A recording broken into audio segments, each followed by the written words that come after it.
This is Jason Lee with NextLevelGuitar.com, and I'm back with an easy way to spice up your blues. We've got a real simple, easy bend right now that we're going to do in a A minor pentatonic, and we're going to play a simple rhythm behind it. But right now, let's actually just work on our little bend. This is actually going to pretty much add some spice to a blues rhythm. So let's try that right now. I'm going to be playing this exercise in A minor pentatonic, but you can pretty much move this around to any key. So here's what our riff's going to sound like right now.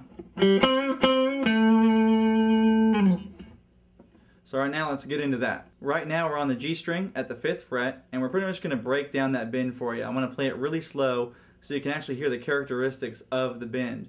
When you hear it a little bit faster in the progression, sometimes it's hard to understand, how it's getting that tone right before you go to another note. So let's try that right now. We're on the 5th fret on the G string, and we're pretty much going to bend it at the same time as we're plucking it. We're going to pluck it a little bit harsh, but just listen to the bend right now as I'm actually pulling on the string. And this is definitely a bend you're going to want to pull down like this. You don't want to go up, so we're going to pull down. So let's try that right now. And in the progression, you can actually end up holding it on the bend to go back down to the 7th fret on our 3rd string. So if you actually watch that right now, we'll do that.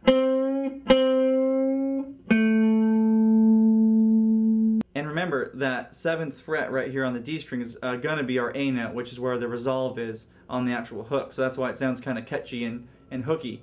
So let's try that right now. We're going to do the same bends again. Now what I'm doing with my right hand is actually just kind of pausing that string in mid-bend. So if you watch right now, we're just going to worry about that one bend. Let's keep practicing it this way. So you can actually kind of hear my finger pressing on the string with my rhythm hand. So we'll try that again.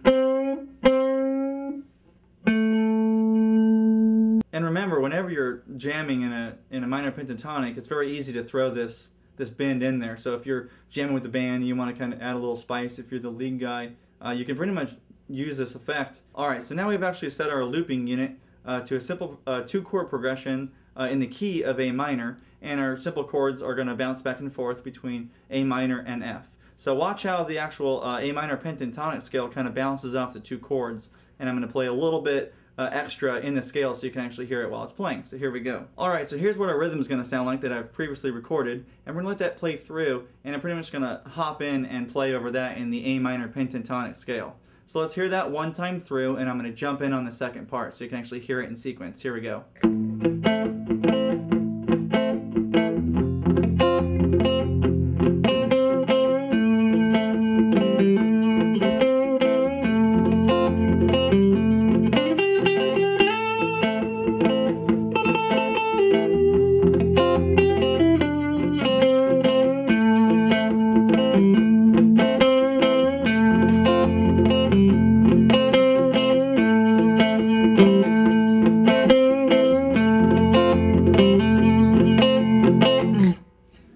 So right now you actually heard how I played it in sequence with the 2 chords. 2 chords are a really good way to actually practice the scale because you've got just bouncing back and forth, and it gives you a chance to really learn the scale too. You can just keep listening for the notes, and I think this is definitely a great exercise that's going to help you along with your soloing skills, especially in the blues world and when you go to jam with somebody too.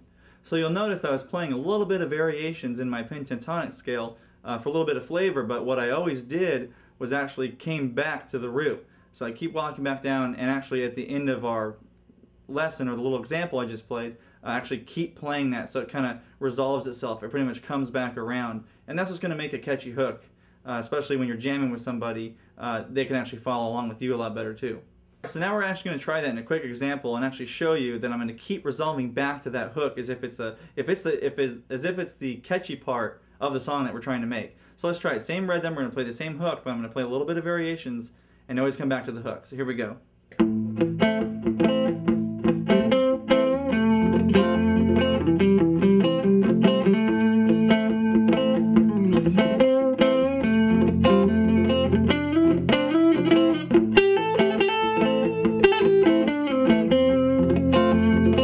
we go.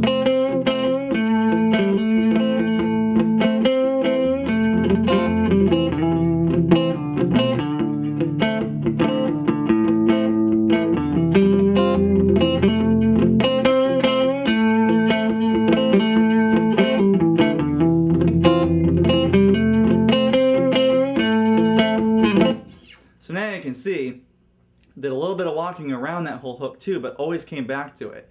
If you think about it, if you're trying to make a hook, you're trying to make it very catchy. It's something that needs to repeat itself in a song. So this way, if you're actually going back to it, people know that that's something that you're actually trying to represent, in that song or as a solo or as a hook. This has been Jason Lee with NextLevelGuitar.com. Make sure to check out the website and stay tuned for more videos coming up.